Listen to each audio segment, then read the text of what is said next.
Hi అందరికీ నమస్కారం. Welcome to ఇట్లు మీ గీతిక హరివిల్లు. సో ఈరోజు అయితే ఒక స్పెషల్ అండ్ ఆల్మోస్ట్ అందరికీ ఫేవరెట్ కాంబినేషన్ చూపించబోతున్నాను. వేడి వేడి అన్నంలో ఎండుమిరపకాయలు వేరుశనగకాయల పచ్చడి అండ్ అలాగే ఉప్పు చేప.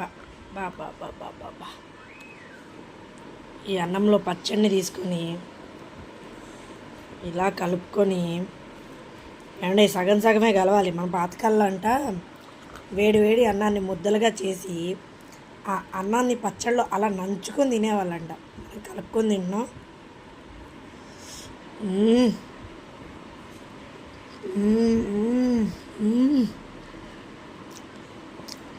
అద్భుతం అంటే అద్భుతం. ఎప్పటికీ మర్చిపోలేని రుచుల్లో ఈ కాంబినేషన్ ఒకటి. ఇవాళ మా అత్తయ్య గారు ఫంక్షన్కి వెళ్ళారు. సో మా మామయ్య గారు నేనే అయిపోయామన్నమాట ఇంట్లో. నేను ఇవాళ పిల్లల కోసం షూట్ క్యాన్సిల్ చేసుకున్నాను. సో ఈజీ అండ్ టేస్టీ కుకింగ్లో ఇదొకటి అనమాట. సో నేను ఎప్పుడు కర్రీస్ ఎక్కువ తింటాను.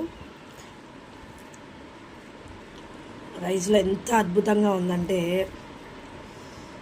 నాకు ఉల్లిపాయలు అంటే చాలా ఇష్టం అండి. ఇది ఖచ్చితంగా నా పెద్ద కొడుక్కి పడింది. అండ్ ఈ ముద్ద మీ అందరికీ టేస్ట్ చేసి నక్క చేప పెట్టవు అనుకుంటారేమో. ఇదిగోండి విత్ చేప. అందరు టేస్ట్ చేసండి. నేను మీ బదులు నేను తినేస్తున్నాను.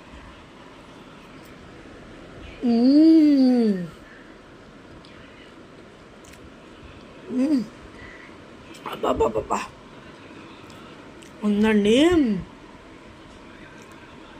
మీకు నోరు ఊరుతుందా? అయితే ఖచ్చితంగా ట్రై చేసేయండి. Thanks for watching.